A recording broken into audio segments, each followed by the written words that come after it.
ajma'in, amma ba'du. Segenap pengurus Dewan Kemakmuran Masjid Jami'al Jihad beserta para jamaah yang saya muliakan, semoga kita semua senantiasa berada dalam limpahan rahmat barokah. Pertama sekali, marilah bersama-sama kita panjatkan puji serta rasa syukur kita kepada Allah Subhanahu wa Ta'ala, teriring shalawat dan salam semoga senantiasa tercurah kepada baginda Nabi kita Muhammad sallallahu alaihi wasallam. Rasa syukur kita dengan nikmat yang telah Allah berikan sampai detik ini, alhamdulillah Allah masih meridai. Musannifu rahimahullahu ta'ala. Faslun sururus sujudi sab'atun. Bermula syarat-syarat sujud sab'atun, ada 7. Ini yang akan kita bahas pada kesempatan malam hari ini. Di dalam sholat termasuk salah satu rukun yang paling vital itu adalah sujud. Bentuk penghambaan yang paling mulia itu adalah ketika seseorang menundukkan tubuhnya, bahkan kepalanya lebih rendah. Ini menunjukkan bahwa kita di hadapan Allah Subhanahu wa Ta'ala menyatakan bahwa kita adalah makhluk yang paling hina. Semakin orang memiliki perasaan paling hina di hadapan Allah, maka tentunya Allah akan angkat dan Allah muliakan hambanya itu di antara makhluk-makhluk yang lain. Karena ini merupakan substansi ibadah itu pada saat sujud. Maka bersyukurlah ketika seseorang itu bisa melaksanakan ibadah paling banyak sujudnya. Tetapi memang yang perlu kita perhatikan di sini, kalau kita bisa melihat di dalam surah Al-Fath ayat 29, kata Allah, simahum fi wujuhihim min asaris sujud. Nampak bagi wajah-wajah mereka itu Rasulullah beserta orang yang bersamanya min asaris sujud, daripada bekas sujudnya. Nah, ini tidak ditafsirkan ayat ini secara zahir. Artinya tampak bekas sujudnya itu bukan berarti jidatnya itu. Ini makna simbolis, makna yang memang dikatakan bukan hakiki di sini.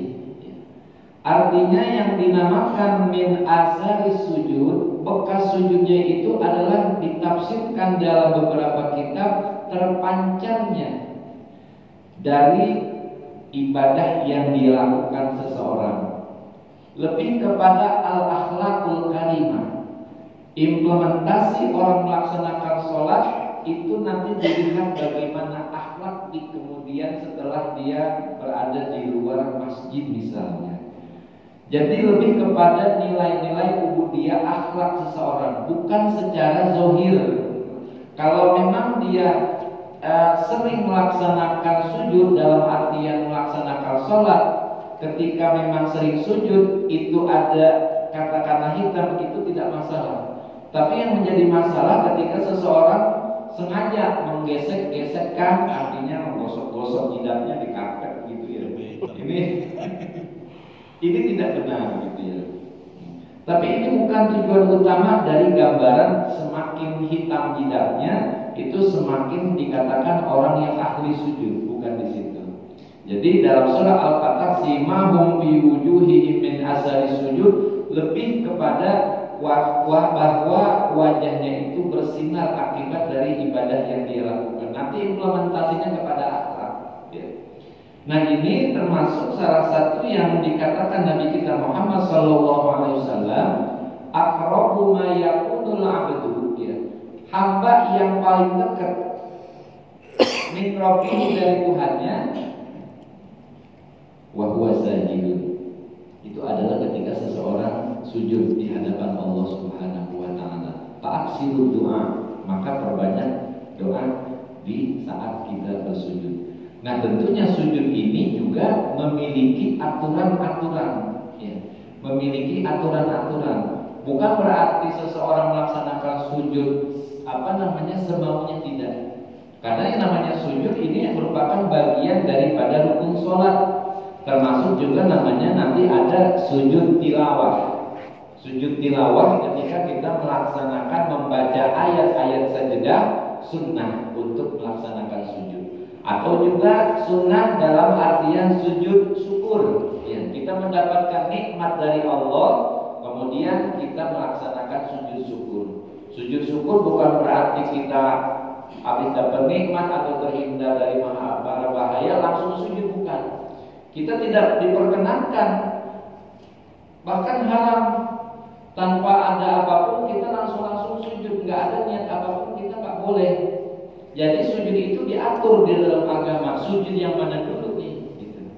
Dan termasuk dalam sujud syukur pun juga ada aturan-aturan, mesti berwudu dulu, menghadap kiblat, bersih dari hadas, gitu ya. Nanti akan kita bahas pada pertemuan-pertemuan yang lain terkait masalah sujud. Yang pertama di sini, yang merupakan syarat-syarat sujud, artinya yang berada di dalam sholat, itu sab'atun, ada 7. Nah, ini yang dikatakan yang namanya sujud itu adalah at-taqamun, kata Syekh An-Nawawi. Makna sujud itu adalah at-taqamun. Taqamun itu artinya menunduk, merendahkan, wal mailu, dan dia mengiringkan, artinya membentuk sujud, membentuk sudut, gitu. Jadi ini posisi yang sebenarnya substansinya sangat mulia betul dalam ibadah sholat ketika seseorang berada di dalam sujud. Maka di sini banyak syarat-syarat dan rukun-rukun yang harus kita perhatikan di dalam masalah ibadah sholat. Nah, syarat-syarat sujud yang ada 7. Yang pertama adalah ayas yuda ala sab'ati a'dha'in. Jadi para jamaah sekalian, sujud itu ada 7. Ada 7. Yang pertama, seseorang sujud pada 7 anggota sujud. Jadi nanti anggota-anggota sujud itu apa saja? Ya. Ini dalam sebuah hadis riwayat Imam Bukhari dan Imam Muslim, di mana dari Sayyidina Ibnu Abbas, Rasulullah bersabda, "Umirtu an asjuda ala sab'ati a'zomin." Aku diperintahkan oleh Allah dalam masalah ibadah sholat untuk sujud pada 7 anggota, pada 7 tulang, ya, 7 anggota. Minal jabhati, yang pertama itu adalah dahi atau jidat, kita bilang. Kemudian wal yadaini, 2 telapak tangan, warukbataini, 2 lutut, wa atrafil qadamaini, dan ujung-ujung daripada kedua kaki. Ini merupakan daripada anggota-anggota sujud. Nanti ada pada pembahasan berikutnya. Itu syaratnya. Seseorang kalau dia sholat harus berada pada 7 anggota ini, ya. 7 anggota sujud. Sab'atu a'dha, 7 anggota. Bagaimana kalau sekiranya nanti dia kurang, ada 1 daripada 7 dia enggak sertakan, maka sujudnya enggak sah, gitu. Kemudian yang kedua, antakuna jabhatuhu maksufatan. Yang kedua, keadaan dahinya itu maksufah, artinya terbuka. Jadi para jamaah sekalian, ini kalau memang kita mau hendak sujud, ini jidat kita nih, ya, dahi kita harus maksufah, harus terbuka. Artinya jangan sampai nanti ada penghalang. Kalau sekiranya kita pakai peci, jangan begini juga. Nanti ini terbentur dengan apa nih? Alas penghalangnya. Maka biasanya kalau orang-orang dulu, orang-orang Betawi itu kalau emang sholat dia ngambil begini. Ya. Kenapa? Ini batasan daripada jabhah ini adalah min manabiti sya'ri, dari tumbuhnya rambut sampai hajib. Ini hajib ini 2 alis ya. Ini bagian daripada tempat sujud kita. Ya. Kalau sekiranya orang rambutnya panjang begitu, ya, dia ketutup barang 3 lembar gitu ya, tapi masih memungkinkan ini terbuka, itu masih diperbolehkan. Artinya dalam beberapa lembar, tapi anggota-anggota sisi-sisinya ini masih kena, itu masih bisa. Yang kagak boleh kalau memang tertutup semuanya. Ya. Kalau ada sebagian daripada dahi kita kena tempat sujud, itu masih dikatakan sah. Ya. Ada 3 lembar misalnya nyangkut ketutupan, itu masih dimungkinkan untuk diterima, termasuk maksupah daripada dahinya. Yang lebih bagus memang ini diupayakan kalau kita sholat itu kita gunakan tutup kepala, karena sholat orang yang menggunakan tutup kepala berbeda ganjarnya dengan orang yang sholat tanpa tutup kepala. Gitu. Bahkan orang yang menggunakan sorban, rida atau juga misalnya imamah itu mempunyai nilai fadilah yang besar, gitu ya. Ini kalau kita lihat di dalam kitab Tanqihul Qawil Hasis itu banyak keutamaan dalam masalah ibadah kepada Allah. Kemudian setelah yang kedua jidat itu harus terbuka. Yang ketiga at-tahamulu bi ra'sihi. At-tahamulu bi ra'sihi, yang ketiga ini maksudnya menjadikan beban, ditekan ya bi ra'sihi dengan kepala kita. Jadi bukan hanya sekedar nempel saja dengan tempat sujud dengan sajadah, tapi memang harus ditekan. Ini menandakan bahwa kita memberatkan kepala kita untuk lebih merasakan bahwa kita merupakan makhluk yang hina di hadapan Allah. Ya, merasa dekat di hadapan Allah, maka perlu ditekan. Ya. Tapi jangan digesek-gesek. Artinya ditekan. Ya. Ini menandakan bahwa kita merupakan makhluk yang hina. Ya. Maka perlu ditekan tuh at-tahammul, jangan menggantung. Ya, jadi agak nempel. Kalau misalnya agak tebal, misalnya karpet agak tebal, ya agak ke dalam tuh. Ya, ada serabut-serabut karpet misalnya, gitu ya, itu agak ditekan. Itu yang ditekan hanya kepalanya, ya, kepalanya saja. Duna baqiyatil a'dha'i, dengan tidak menekan anggota-anggota sujud yang lain. Artinya ya tangan, ya lutut, ya kedua atrof jari-jari kaki itu nggak ditekan. Ya, artinya yang perlu penekanannya ini adalah pada masalah jabhah atau di kepala kita. Itu yang ketiga. Warabimuha, kemudian yang keempat daripada syarat-syarat sujud itu adamul huwi li ghairihi.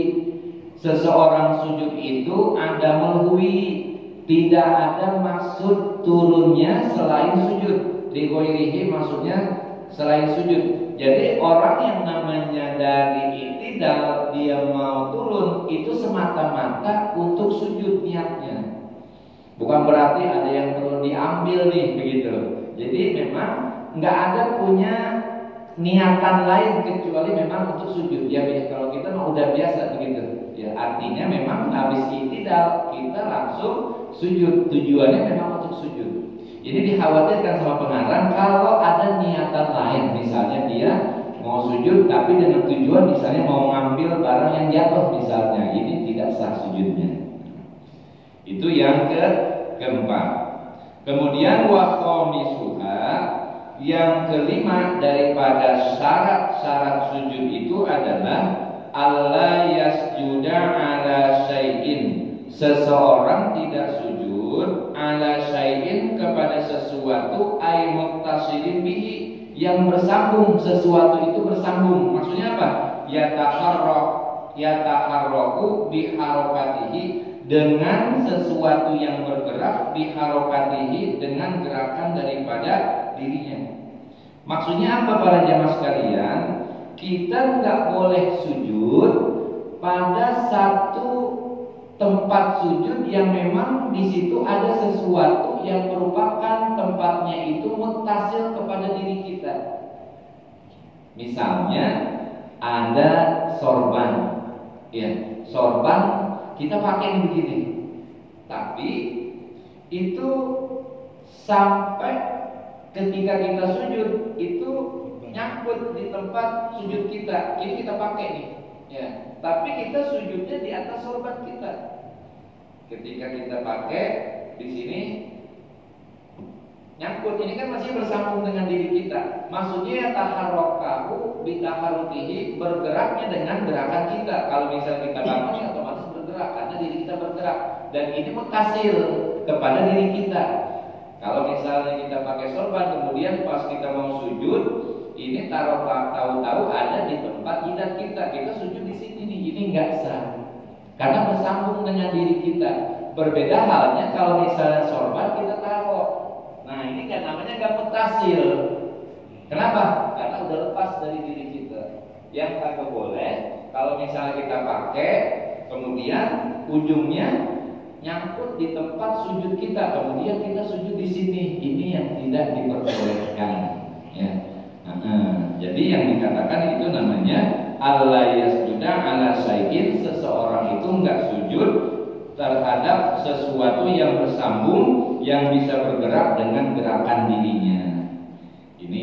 Ini merupakan sesuatu yang mengakibatkan sama juga berarti jidat kita ini ada penghalang. Ya. Ini mengakibatkan sujud kita berarti tidak sah. Kemudian wartifa'u asabilihi ala a'alihi, dan juga yang berikutnya yang keenam, mengangkat. Artinya nih belakang kita nih, bokong kita tuh ya ala a'alihi, untuk bisa lebih tinggi. Ya wa huwa hiya rasihi, yaitu daripada kepalanya. Jadi bokong kita ini lebih tinggi daripada apa? Kepalanya otomatis ya. Ini menunjukkan bahwa kita ini termasuk makhluk yang paling hina. Kepala kita lebih di bawah ya, dibandingkan dengan apa? Dengan bokong kita, menunjukkan bahwa kita ini adalah makhluk yang paling hina. Semakin orang merasa hina di hadapan Allah, maka disitulah Allah akan memuliakan dan meninggikan derajatnya di hadapan orang-orang, di hadapan makhluk-makhluk yang lain. Nah, ini pada saat sujud itu termasuk kita mengangkat, maka bokong kita ini, pantat kita ini lebih tinggi tuh ya, dibandingkan daripada kepala kita. Wasabimuha, kemudian yang ketujuh, at-tuma'ninatu fihi ay fis sujudi. Yang ketujuh itu tetap yang namanya rukun perlu adanya tumakninah ya, fis sujud, di dalam sujud. Artinya apa? Diam sejenak. As-sukut yaitu diam. Maksudnya diisi dengan kita membaca tasbih subhana rabbiyal a'la wa bihamdi. Itu kita kamalul adna, yang paling sempurna minimal itu dibaca 3 kali. Nah, boleh enggak kita membaca tasbih lebih dari 3 kali? Boleh. Mau 5, mau 7, mau 9, mau berapapun itu diperkenankan. Hanya saja ini disesuaikan. Kalau misalnya kita sholat munfaridan, sholat sendiri, boleh kita banyak baca-baca tasbih, atau juga kita isi dengan bacaan-bacaan doa. Karena diperintahkan nih sama Nabi, aqrabu ma yaqulul 'abdu min rabbih. Ya, seorang hamba yang paling dekat kepada Tuhannya wa huwa sajidun, yaitu ketika seseorang saat sujud. Fa'aksirud du'a, maka perbanyaklah oleh kalian doa pada saat sujud. Nah, ini terkait masalah-masalah yang merupakan syarat-syarat sujud. Aqdha'us sujudi ini ada 7 tuh ya. Anggota sujud itu ada 7. Khotimatun, ya ini penutup.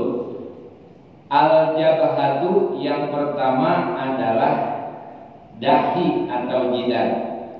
Nah, ya ini dahi, ini tulang panjangnya bapak ini itu panjangnya dia sampai mana tuh? 2 pelipis di sini. Jadi pinggirnya ini nggak termasuk pelipis. Jadi dia panjangnya dia dari sisi kiri dan sisi kanan pelipis ini. Kemudian wa ardon, dan dia lebarnya itu ma baina min manabiti sya'rir rasi wal hajibaini. Panjang lebarnya maksudnya dari tumbuhnya rambut min manabiti sya'rir rasi wal hajibaini sampai dua alis. Jadi kalau orang sujud di sini enggak sah. Iya, dia mesti di atas alis. Iya, minimal di atas alis dia sujud. Gitu. Kemudian wasani yang kedua dan yang ketiga butunul kafaini, telapak dalam tangannya. Ya, ini telapaknya. Ya, telapaknya. Ya, termasuk juga bagian minal asobi'i, termasuk daripada jari-jari kedua tangan, bagian dalam. Ini berarti bagian kiri kanan. Ya, satu jabhah, kemudian butunil kafaini ini kedua tangan butun, artinya di sini. Ya, termasuk juga mengikutsertakan asobi, jari-jarinya. Maka ketika orang sholat, kalau misalnya dia begini kagak nangkep, kalau orang kita bilang dia begini nggak sah. Kenapa? Karena telapaknya dia nggak rapet, jadi mesti rapet. Ya, kalau begini nggak sah. Ya, kenapa? Ini telapaknya kagak nempel pada tempat sujud. Nah, jadi memang termasuk sunnahnya kalau kita sholat ini menghadap kiblat, jadi begini. Ya, termasuk juga maksudnya dia agak dibuka, jangan rapet tapi dibuka. Ini kedua telapak tangan, termasuk jari-jarinya. Warrobi'u wal khomisu, kemudian dan empat yang kelima, warrukbataini, kedua lutut kita. Nah, ini lutut nih merupakan rukun. Ya, ini biasa ya, sudah menjadi hal yang umum kita kalau mau sujud. Nah, ini mengikut sertakan kedua lutut kita. Kemudian wasadisu yang keenam, butunu asobi'ir rijlaini, bagian dalam daripada asobi'ir rijlaini, jari-jari kedua kaki. Jadi ini kaki nih bagian dalamnya nih, kalau kita nih berarti apa ya? Di sininya nih jari-jarinya. Kan ini ada 5 nih. Bukan berarti 5 jari-jarinya harus menyentuh kepada tempat sujud. Kalau di sini dikatakan yang namanya sebagian itu termasuk cukup, wa yakfi wa juz'in min kulli wahidin min hadir amati, itu termasuk dikatakan cukup. Wa yakfi cukup, wa juz'in meletakkan juzuk sebagian min kulli wahidin dari masing-masing kedua kaki kita. Jadi kalau misalnya jari kelingking kita kagak nyangkut kepada tempat sujud, anggota-anggota jari kaki ini itu termasuk dikatakan cukup. Jadi tidak semuanya harus ya, tetapi memang yang afdal bisa semuanya ya. Tapi kalau seandainya sebagian saja itu dikatakan cukup. Misalnya kelingking kita nih kagak nempel pada tempat sujud ya, ini termasuk dikatakan cukup, begitu.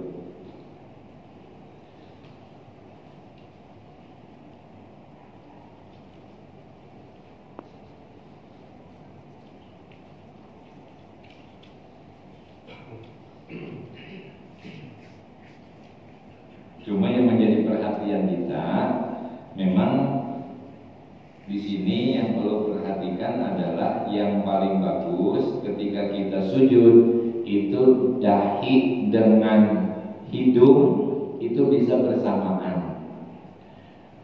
Hidung ini bukan termasuk bagian daripada anggota sujud, tetapi kesunahannya kalau kita menempelkan dahi itu kesunahannya hidungnya diikutsertakan, gitu ya. Ini meskipun kalau misalnya hidungnya nggak kena, bagaimana dia nggak apa-apa, sujudnya tetap sah. Ya. Jadi kesunahannya hidung itu meskipun memang bukan bagian dari anggota sujud, tetapi ketika dia sujud menyertakan dahi, itu kesunahannya juga menyertakan hidung.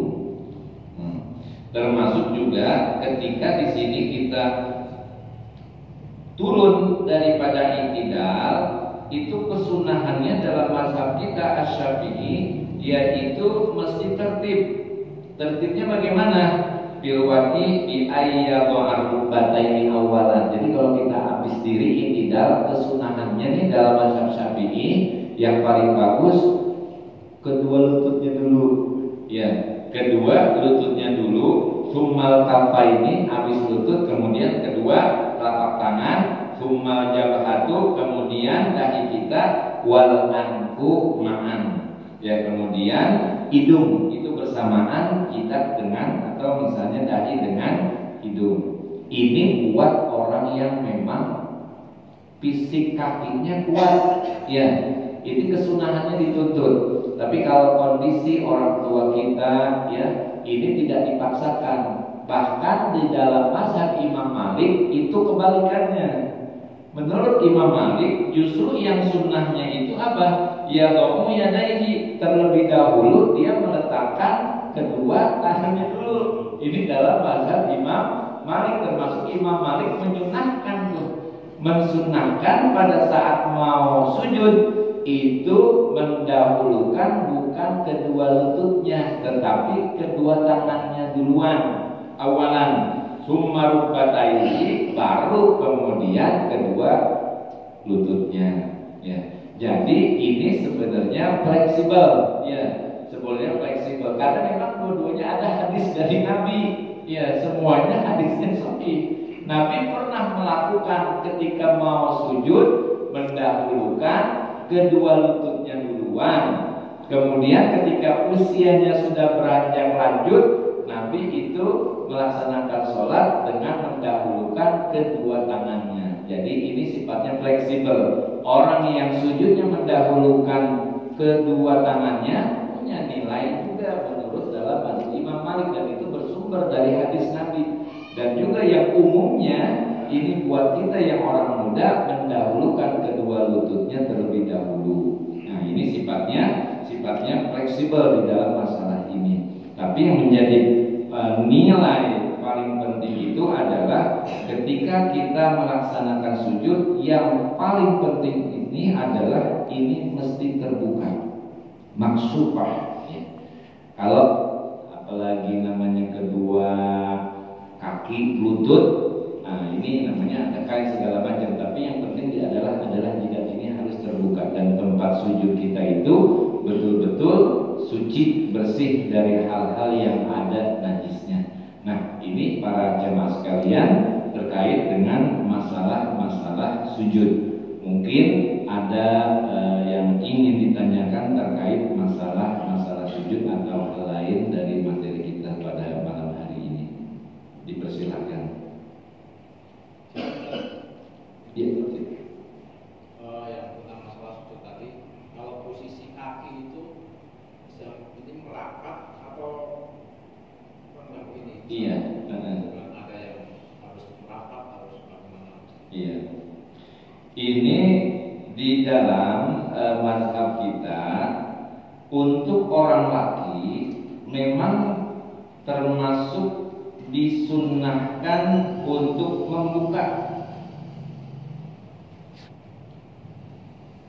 membuka artinya tidak terlalu besar, hanya ukuran satu jengkal, gitu ya. Ini untuk orang laki. Ketika memang orang perempuan itu berbeda, ya, dia agak rapat, ya. Termasuk juga di dalam masalah kedua tangan. Ini disunahkan untuk terbuka kedua tangan, kedua telapak tangan itu terbuka. Kalau orang perempuan dia rapat, pertama masalah kedua tangan, ya, itu buat orang perempuan dia rapat, tapi kalau orang laki dia terbuka, pihak dzakari. Kemudian anggota kedua kaki, dan termasuk juga pada budak ini dikatakan anggota bagian kedua kaki itu dia tetap disunahkan untuk terbuka, termasuk juga bagian kaki. Jadi dibukanya dia tidak terlalu lebar. Ya, dari kita meskipun sedikit